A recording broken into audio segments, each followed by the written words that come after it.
Olá, feras! Bom dia, boa tarde, boa noite! Eu sou Ricardo e você? Você está na Toca do Ratel e seja muito bem-vindo sempre! Hoje estamos aqui para tratar mais uma vez da lore do World of Warcraft. Não sai daí porque agora, infelizmente, a gente vai falar de notícia boa. Nós não vamos aqui contar a história, o que nós vamos fazer aqui é uma análise da lore, mais especificamente uma análise da estrutura da lore do World of Warcraft, que inclusive é uma continuação do vídeo anterior sobre lore que nós temos aqui no canal. Vou deixar o link para esse vídeo nos comentários ou na descrição do vídeo.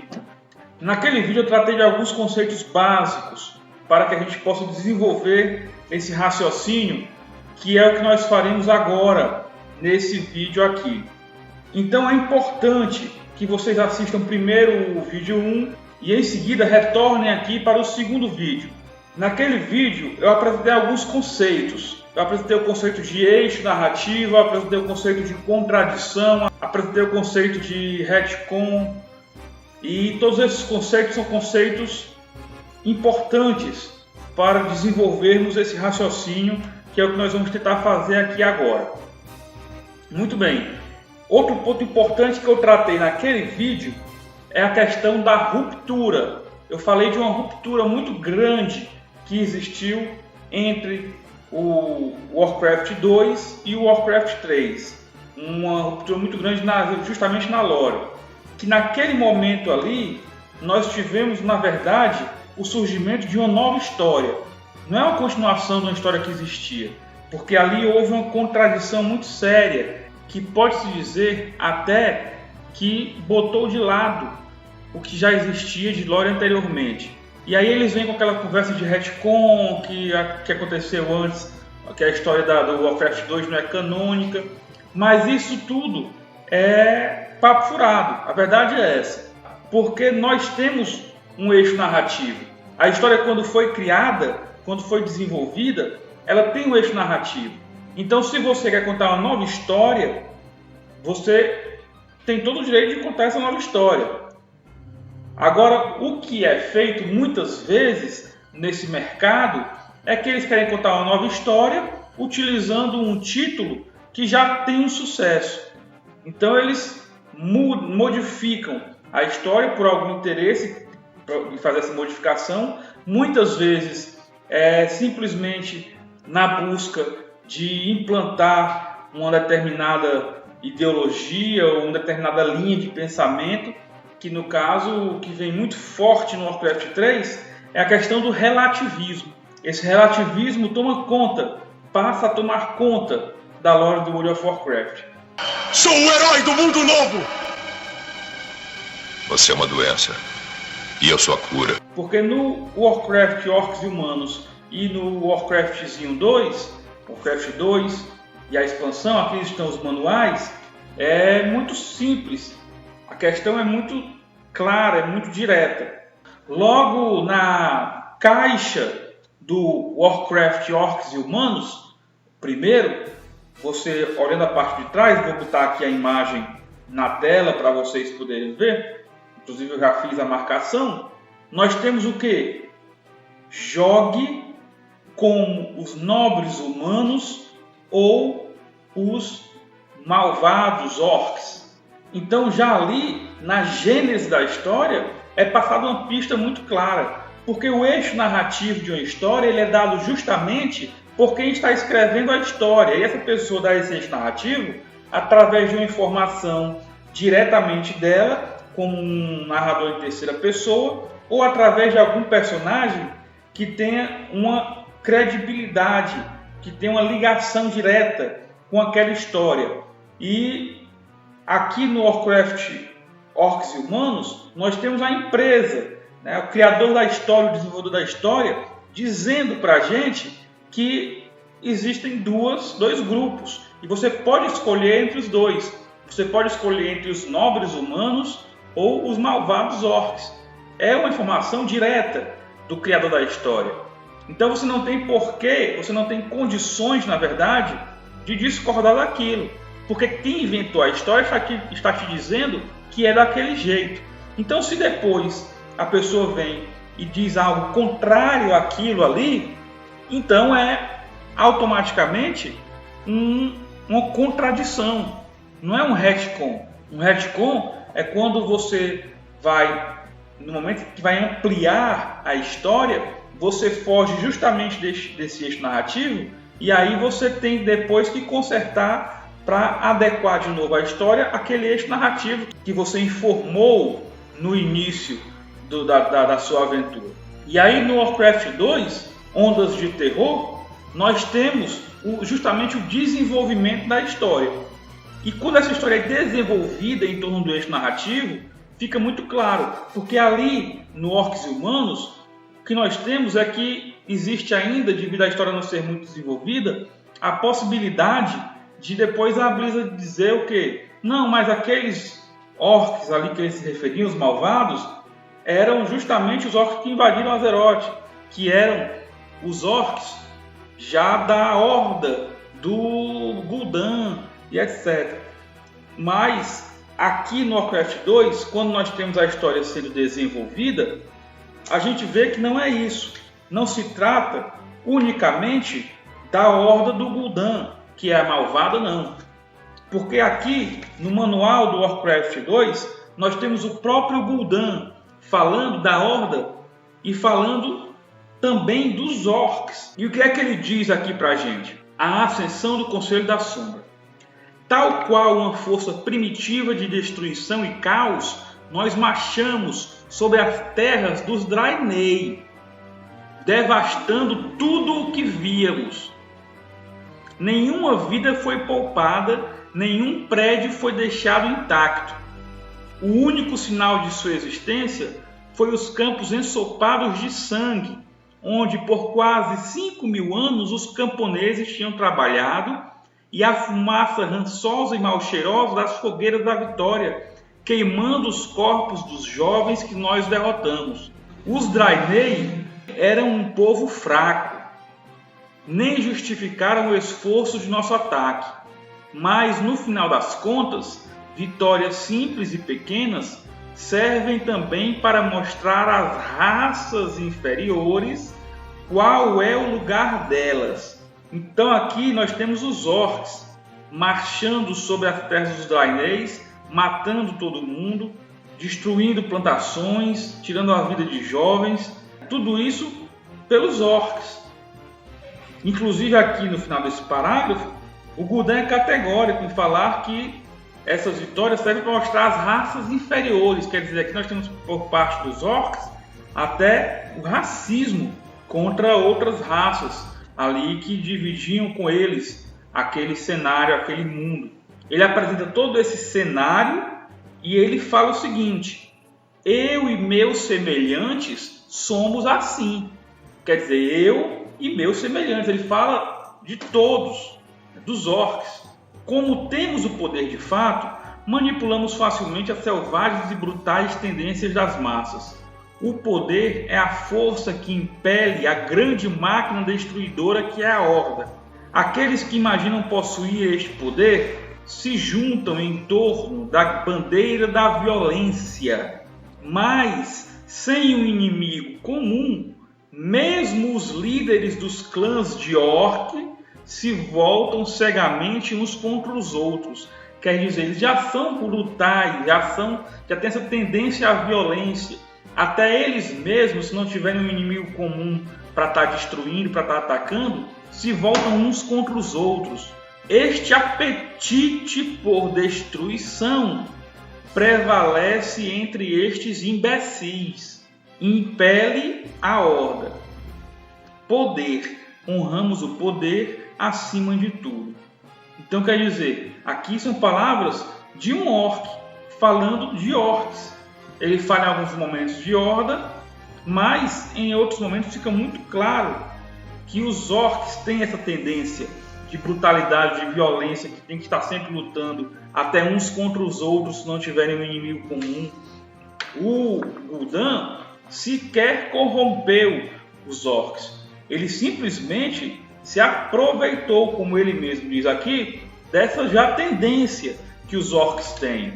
O grande Ogrin do Hammer, nós temos aqui quando o manual fala do clã Blackhawk. Sob o longo reinado de Black Hand, o Destruidor, o clã Blackhawk cresceu em poder e foi responsável por numerosas vitórias contra os humanos na Primeira Guerra. Orgrim do Hammer, também conhecido como Backstabber, ou seja, Orgrim do Hammer também conhecido como traiçoeiro. Backstabber é um traiçoeiro, é alguém que apunhala pelas costas. Então esse é o Orgrim do Hammer, assassinou o despótico, mas descuidado Black Hand e nomeou a si mesmo comandante do clã e comandante-chefe das forças de guerra. Quer dizer, aqui não diz que ele lutou contra o Black Hand e venceu, não. Aqui não diz que ele fez o Magora contra o Black Hand e venceu, não. Aqui fala que ele assassinou o Black Hand.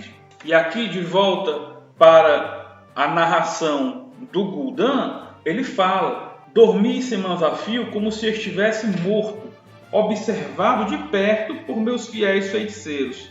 Quando finalmente despertei, Black Hand tinha sido assassinado. Não é desafiado e vencido em combate, não, é assassinado.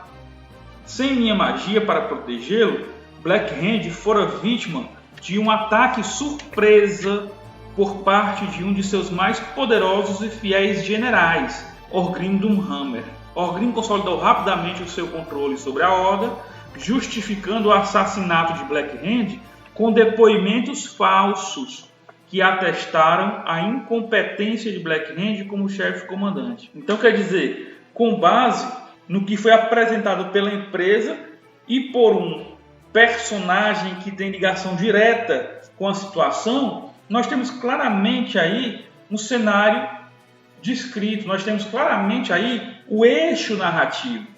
O eixo narrativo é que nós temos o lado do bem e nós temos o lado do mal. As pessoas gostem ou não, as pessoas queiram ou não, é isso que acontece. E no Warcraft 3 nós temos justamente uma ruptura da história a partir de uma completa desconsideração desse eixo narrativo. Ali nós temos a aplicação clara de um relativismo, onde nós temos do nada o surgimento de uma Horda do Thrall, que é uma horda completamente diferente. Mas a Horda do Thrall é formada por o quê? Não é por orcs? Os orcs são isso aqui. Então por que é que a Horda do Thrall é tão diferente? Só porque empurraram para os consumidores da história que era assim. É aquela velha questão. É assim e pronto. Então houve essa ruptura. Não é explicado como foi que chegou àquele ponto. Simplesmente chegou e diz, não, é porque agora é assim. Aquela história não é mais canônica. Não existe isso de canônico. O que existe é uma base sobre a qual a história é criada. Se essa base é afastada, nós temos uma nova história. Então o que a Blizzard quis fazer foi a criação de uma nova história cheia de relativismo. Em vez da dualidade, bom e mal, nós temos o puro relativismo e utilizaram o mesmo nome, que já era um nome de sucesso, já era uma franquia de sucesso. E isso são dados concretos. Em relação a isso, não há o que debater. O que pode ser feito é dizer, não, mas eu prefiro uma história com relativismo. Aí tudo bem, é uma questão de gosto. Quer dizer, se tivesse lançado uma nova história com esse relativismo, quem prefere está ótimo, não tem problema nenhum.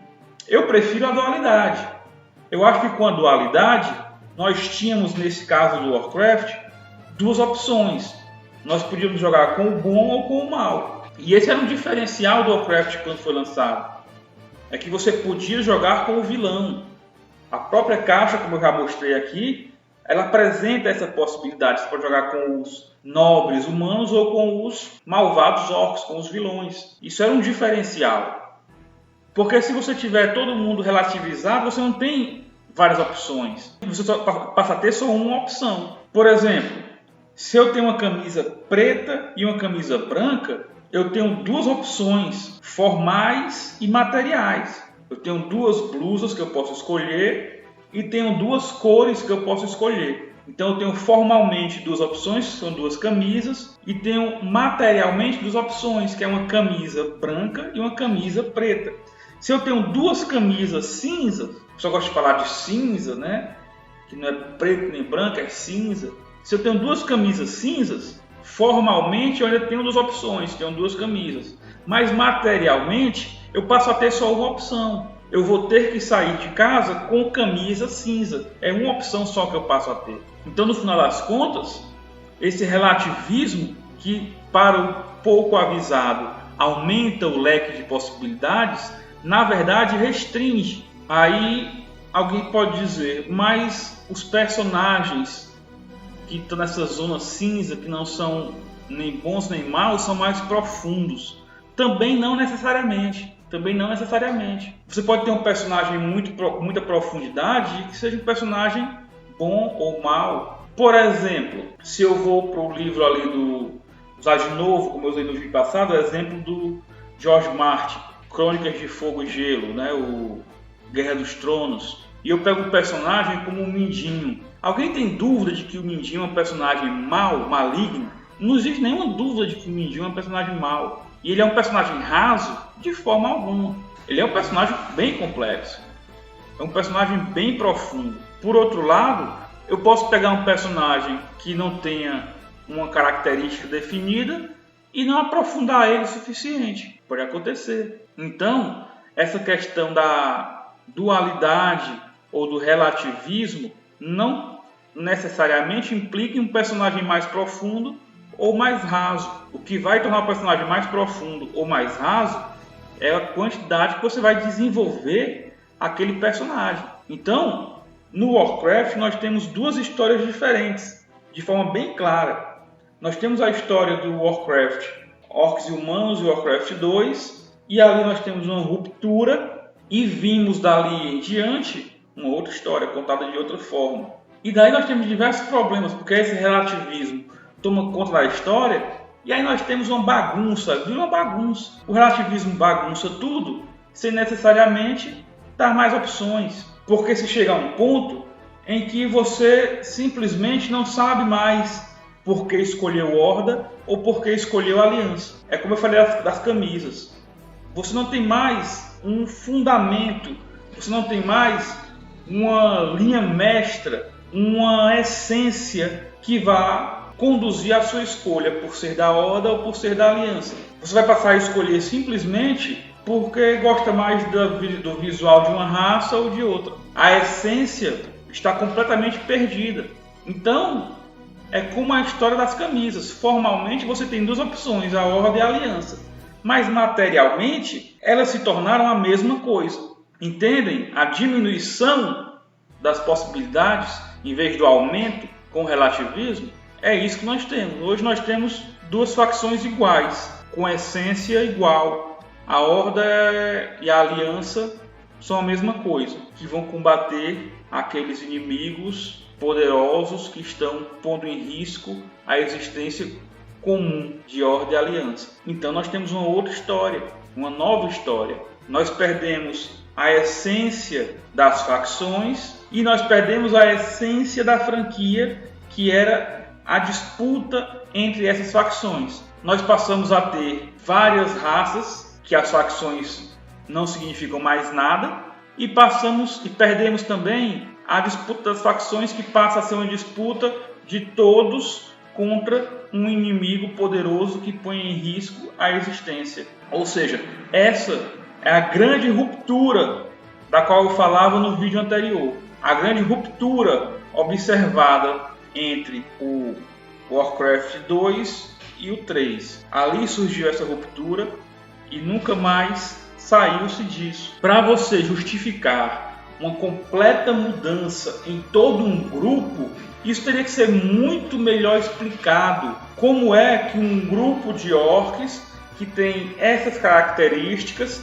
saiu disso para chegar nisso aqui que tem características completamente diferentes? Porque uma coisa é você inventar um Thrall, outra coisa é você pegar esse Thrall e transformar todo o grupo orcs à imagem e semelhança desse Thrall. Essa é a questão. Porque surgir um indivíduo que pense, que age diferente do seu grupo, é até simples. Mas esse Thrall surgindo no meio da Horda, esse Thrall surgindo no meio dos orcs, ele seria prontamente eliminado. E não tem negócio de Magora para poder ele vencer soltando magiazinha, não. Ele seria assassinado, como foi o Black Hand pelo Doomhammer. Assassinado em emboscada, em covardia, sem problema nenhum. Isso é o que acontece. Um Garrosh seria aclamado pelos orcs e não combatido, como a gente teve naquele momento ali em Mists of Pandaria, a Horda combatendo o Garrosh. As outras raças da Horda poderiam até combater o Garrosh, mas os orcs não. Não faz sentido os orcs combaterem um líder que é a sua própria imagem, um líder que representa fielmente todas as características do grupo.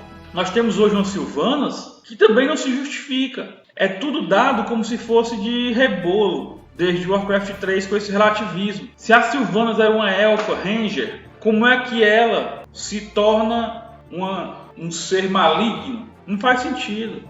Porque se revoltou com o que aconteceu com ela, com o que o Arthas fez com ela. Aí começa a fazer o que fez. Isso não faz sentido nenhum. Não sem uma explicação muito boa.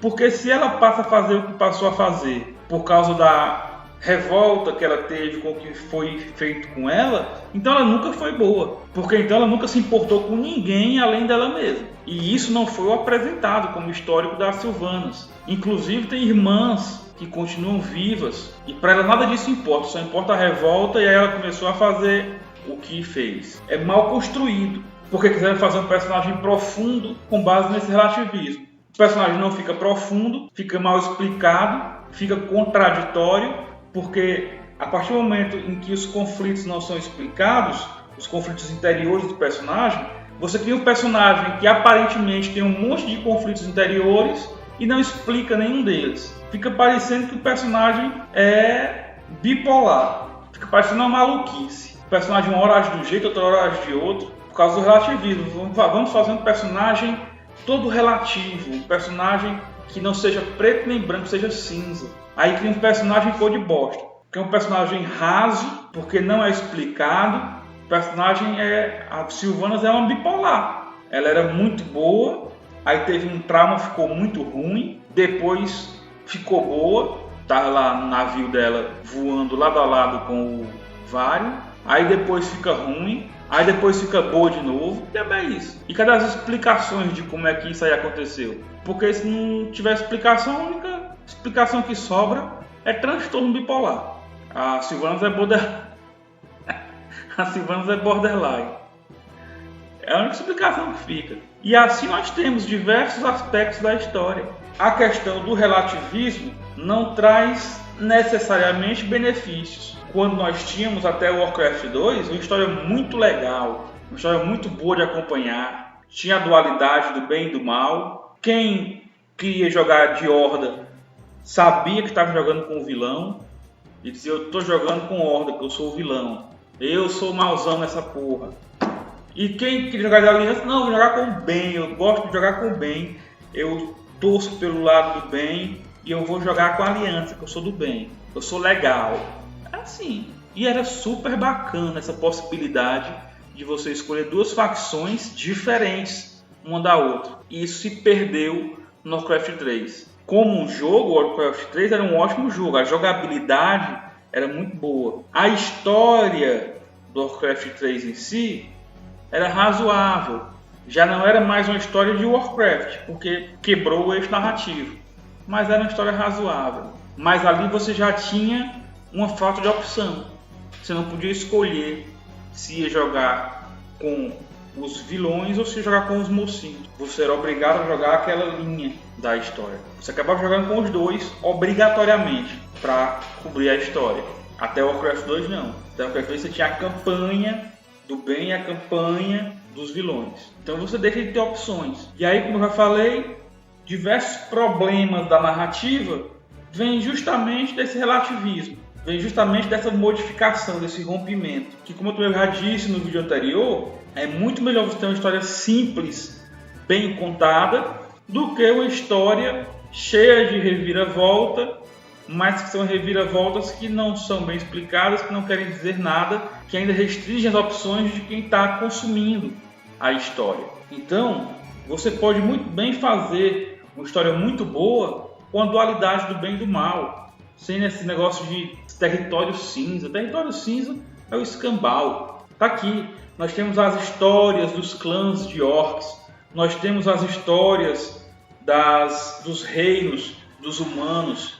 Aqui você vai desenvolvendo. Você poderia acrescentar as histórias das tribos de trolls, as histórias das famílias de anões, as histórias dos grupos dos taurens.